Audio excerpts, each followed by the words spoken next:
Hello, it's Neil here, your devilishly handsome host. And yes, I can say that because you can't see me. And welcome to another episode of the Ground Control Branching Out podcast. Today we are talking to Freddie Finance, as I call him, and we are talking all things cash. So let's get straight to it. Right, welcome to the podcast, Freddie. In your own words, who are you and what do you do here at Ground Control? So I'm the Chief Financial Officer for Ground Control, and in very simple words, that I make sure that the business survives from a financial perspective. Yeah. And yeah, so that may look different on a day-to-day basis. Yeah, it's that usual horrific question because how do you answer it? But what does a typical day or typical week look like for you?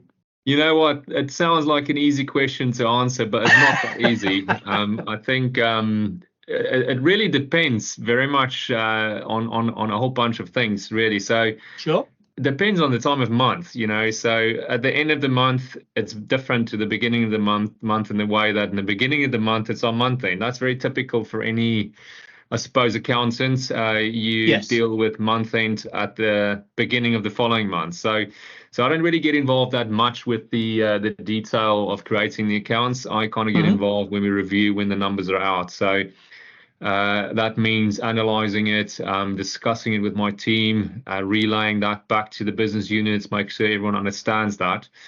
And that could typically take up, 2 to 3 days, including commentary, making sure that all of those things line up before I release the numbers to the business.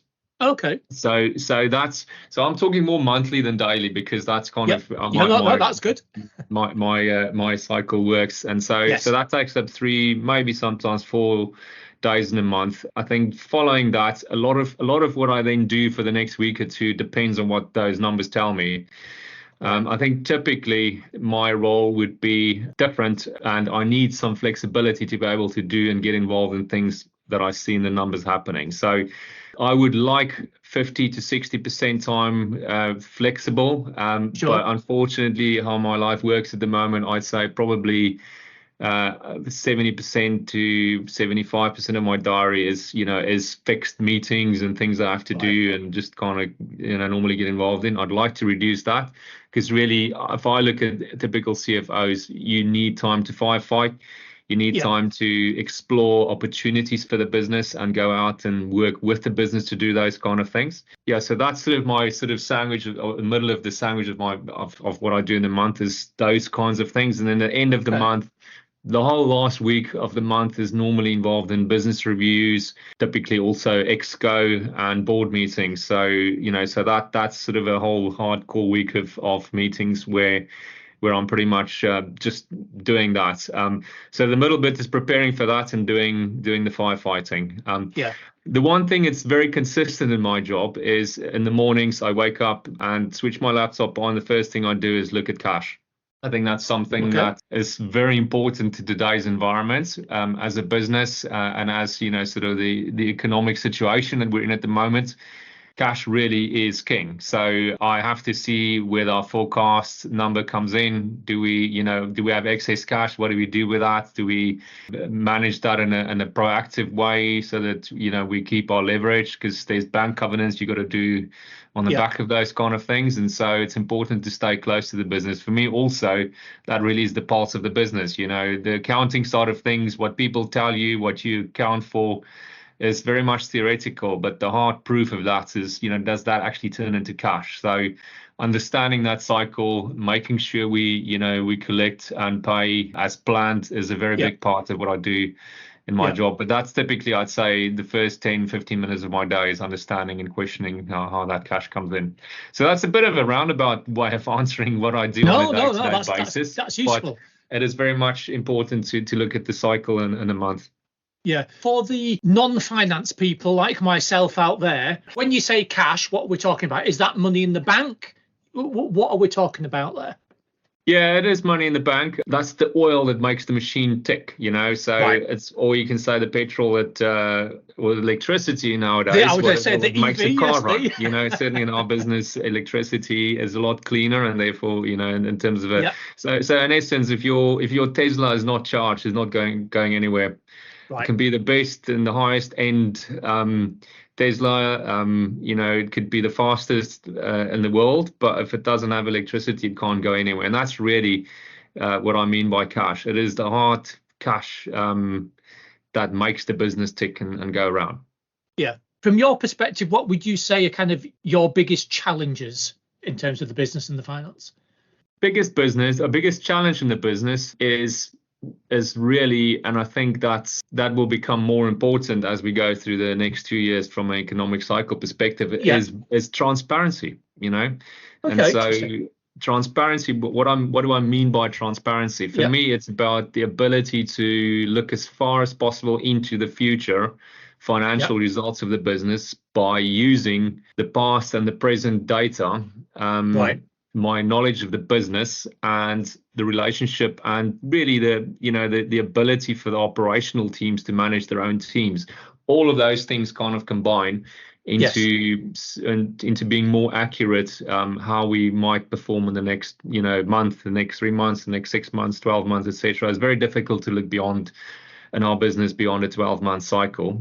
You can make all the plans in the world, but they kind of tend to never work out. So you got to be reactive around that. So transparency in a sort of the short to medium term is is the biggest challenge, I think, we face as a business. Now, the context behind that is when I joined 4.5 years ago, almost now.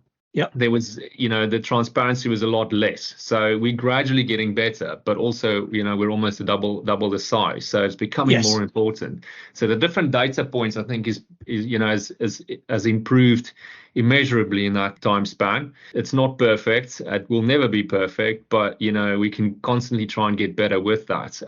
And reason why transparency is important, you can kind of then see where the issues are going to come, where you need to address that before they happen. Because if you just look at the financial results, it's too late by that time it's happened, and so giving that forward visibility to the entire business could prevent some challenges. It could create some opportunities that we can go after, and ultimately, as I said, where I started this whole sort of sentence off was it ends up in the cash, and that's important for us as a business. For the listeners out there, this will be being published in 2024, but we're recording this the week before Christmas. From this moment, for the year 2024, so you've got the 12 months of year 2024. What are you excited about for next year in terms of kind of your role in the business? I'm usually excited about what where the business is en route to. I think no one ever knows what your final destination is going to be. But the journey that you're on by trying to get to where you hope you're going to get to is always the fun part. And I think I was thinking actually last year this time, I was completely buried into refinancing the business. So it was all about creating long-term liquidity for the business, and that cycle lasts between 5 and 6 years. We've done that now, so we completed that in this year. And so I'm excited to, for the next 12 months to actually build on that, the sort of the certainty of liquidity, the longevity that we now have in place. What can we do with that? Don't have to worry about where we're going to get money from tomorrow. We've got enough leverage in the business. We've got enough cash that we can operate with, and also create opportunities on the back of that. I think we're a lot stronger than most of our big competitors. In fact, all of our competitors, if I look at our balance sheet, and that's in a tough market. If you're vigilant, if you on the front foot, again, if you can predict, the medium term more accurately than your competitors, then, you're in good position to make the most of that. It will be tough. I think the next 12 months will be tough, but it's how we can deal with those challenges in a more proactive and strong way than our biggest competitors. That's gonna give us a good outcome at the end of that. And finance is one of those kind of departments, those things that either people have no idea what actually happens, or they have kind of thoughts about, it's just this or it's just that. What misconceptions would you say are out there about finance, and how would you put them to bed, so to speak? I'm going to ask you a question on the back of that. Are you talking about the people or the job? Oh, interesting. Let's go. Because Let's that's a go very for different both. answer. Let's go for the job first. Okay, I'll go for the job because the people part is the fun part. Yeah. So from a job perspective, I think one of the things I like to do, Mhm. and what I encourage my whole team to do is to make finance accessible to everyone. Interesting. Um, Yeah. I'm not going to even bring, because you know all these books, finance for dummies, finance for or whatever for dummies. It's not Yeah. about that. I think it's just some people just kind of gets scared when you talk finance and numbers because they feel they don't understand it. Yes. And so, as an example, anything that happens anywhere in the business ends up in the numbers. Hmm. It ends up ultimately in the bank account or not in the bank account. So whatever people do, that's where it ends. The bit in the middle is how you account and finance for it. So Right. it's very important to understand what people are doing, the person you're talking to, and then you can put it in context for them where it's understandable. Look, if you ask me to go and maintain someone's landscape, build them a driveway or whatever you want to call it, I'll be scared. Of course I'll be scared Yes. because I've not done it before. It's not my day job. So, Yeah. but then you talk to people, they make you understand it in an easier way, it becomes less daunting. And so that's what I think is a misconception. Finance can be anything you want to take from it. If I look at a Right. hardcore accountant, it's about debits and credits and how that works through. But that's the boring part. Yeah. How that's produced and sort of operationally created. Everyone, and doesn't matter what type of operation you're in, they'll understand it if you put it in that language, in that context. So I think that's a misconception. Everyone understands finance, but it's Yeah. just how do you put it in context so they relate it to their day job. Yeah. And that's actually, once you do it in that way, finance is not as boring. So that's the that's the operational or the work part of finance. I think God, from there's the some people. misconception about the people then. Yeah, well, hopefully what I've described there gives you a bit of an answer to the people, because Yeah. actually we had our Christmas party a few weeks ago, and it was lots of fun. People tend to think finance people are boring and introverted and all those kind of things, but it's not the reality of the fact. I think Jason always jokes. Jason, our sort of MD of the business, always jokes about if you get too many finance people, there's just going to be a boring gathering. But actually, the reality is not. And it's a bit down to what I've described. It's about storytelling and making things Yeah. relatable. I can tell you a finance story and try and make it interesting so you don't fall asleep. But if I just talk about numbers, then you might fall asleep. Yes. What makes Freddie tick? Did you always want to go into finance? It's an interesting question. I think what makes me tick, what I enjoy is I enjoy understanding a concept Okay. and the basics of how that concept work. Just happens to translate into numbers. And so if you ask me to go and study something, what happened when and which day in the the Second World War, or maybe in the when we had the Roman Empire going, all those kind Yeah. of the facts around that. My brain just doesn't. I like it. Don't get me wrong. I enjoy listening to facts and history and all those kind of things. But as soon as I have to sit down and study a list of things to remember, my brain just wanders off. So naturally, my brain migrates towards numbers and concepts, and Hmm. so I think that's probably why I ended up in finance. Yeah. And at the same time, I like to be at the center of things. I didn't know that when I studied to become an accountant, but in reality, when I did my training contract, when I first started working, it was you're in a privileged position. You can go into different industries, and because finance is transferable across different industries, that was an added bonus, is that you can go Yeah. into any industry and practice what you do as an accountant. But also, it kind of evolved into what it is today. I don't, I've probably spent 5% of my time doing proper accounting things. I just kind of look them over. Other people kind of, that's a lot better at it than I am. and I spend the rest of my time, trying to make a difference in the business from a conceptual financial perspective. And and again, it touches in our business in ground control. It touches all 5 different business units. Rather than just working in one business unit, I get to be involved in 5 different ones. So I like the variety on the back of that. Yeah. And one thing we're going to be looking at as a business for 2024 is doing some commercial thinking, commercial awareness training. So I'm really intrigued from your perspective with your numbers head, but that it's not just about the accounts. From your perspective, what would you say is, or how would you define commercial thinking, commercial awareness? What would you like to see us doing as an organization around commercial thinking? Think differently. I think it all for me translates to that. Yeah. And I think if any business that stagnates and think about the same concept in the same way every year will ultimately go under. There are many different examples in the world around that. Most pertinent one for me is, comes up as Kodak. Kodak actually, were in the forefront of inventing digital photography, but they didn't want to push that forward because they thought it'll, eat into their business and make them, ultimately uncompetitive or unviable as a business. And therefore, they push their existing business. But of course, if they don't do that, someone else is going to do that. And so look what it did to them. They don't really exist today anymore.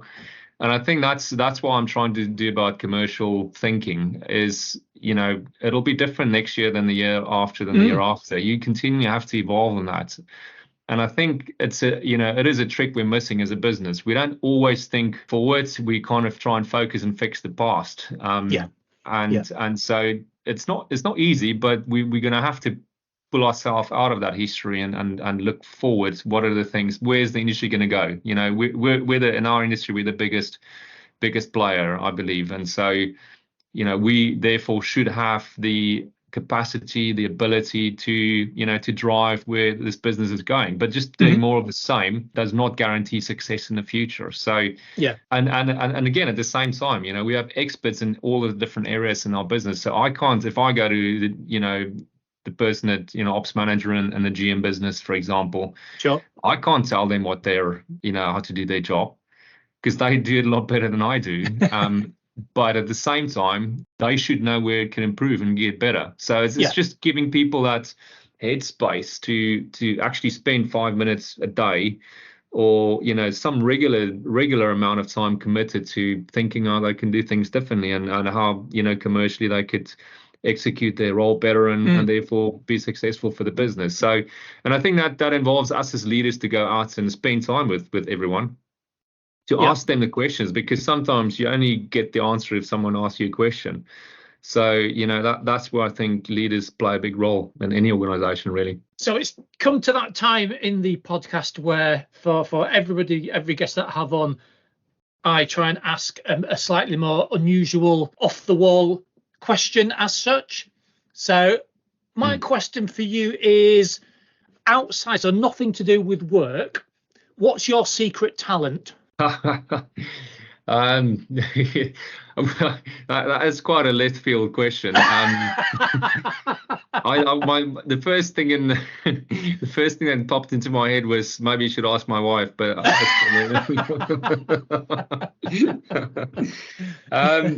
look, I mean, my secret talent, I think is my adaptability. I think if you work in a team setup, I love working in a team setup, and so teams need different skill sets. So I like looking at the team and who's good at what, and then try and fill the gap a little bit, if that makes sense. So where does the team lack skills, and then that's why I kind of try and do things. To use a football example, not that I play. I mean, I grew up in South Africa. I never kicked a ball in my life until I moved to London. But I was more picking it up and running with it where I come from.